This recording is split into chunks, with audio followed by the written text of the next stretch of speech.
For the sake of keeping things manageable, let's confine the discussion to a single continent and a single week, North America. Over the last 7 days, in Houston they got down to the hard and unromantic work of recovery from what economists announced was probably the most expensive storm in U.S. history, and which weather analysts confirmed was certainly the greatest rainfall event ever measured in the country. Across much of its spread it was a once in -25,000 years storm, meaning 12 times past the birth of Christ. In isolated spots it was a once in -500,000 years storm, which means back when we lived in trees.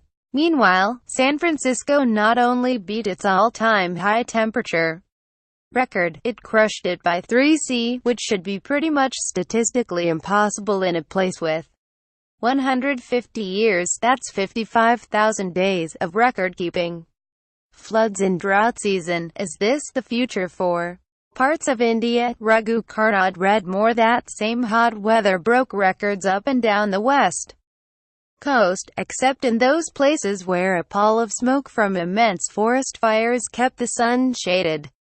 After a forest fire somehow managed to jump the mighty Columbia River from Oregon into Washington, residents of the Pacific Northwest reported that the ash was falling so thickly from the skies that it reminded them of the day Mount St Helens erupted in 1980.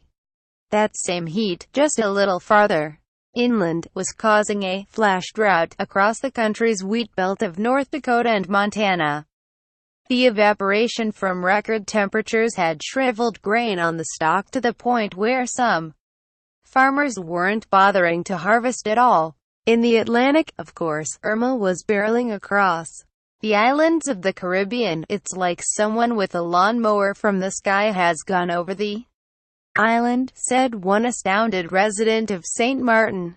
The storm, the first Category 5 to hit Cuba in 100 years, is currently battering the west coast of Florida after setting a record for the lowest barometric pressure ever measured in the Keys, and could easily break the 10-day-old record for economic catastrophe set by Harvey. It's definitely changed the psychology of life in Florida for decades to come. Oh, and while Irma spun, Hurricane Jose followed in its wake as a major hurricane, while in the Gulf of Mexico, Katia spun up into a frightening storm of her own, before crashing into the Mexican mainland almost directly across the peninsula from the spot where the strongest earthquake in 100 years had taken dozens of lives. Leaving aside the earthquake, everyone of these events jibes with what scientists and environmentalists have spent 30 fruitless years telling us to expect from global warming. There's actually fairly convincing evidence that climate change is triggering more seismic activity, but there's no need to egg the pudding. That one long screed of news from one continent in 1 week, which could be written about many other continents and many other weeks. Just check out the recent flooding in South Asia, for instance, is a precise, pixelated portrait of a heating world. Because we have burned so much oil and gas and coal, we have put huge clouds of CO2 and methane in the air, because the structure of those molecules traps heat. The planet has warmed. Because the planet has warmed, we can get heavier rainfalls, stronger winds, drier forests and fields. It's not mysterious, not in any way. It's not a run of bad luck. It's not Donald Trump, though he's obviously not helping.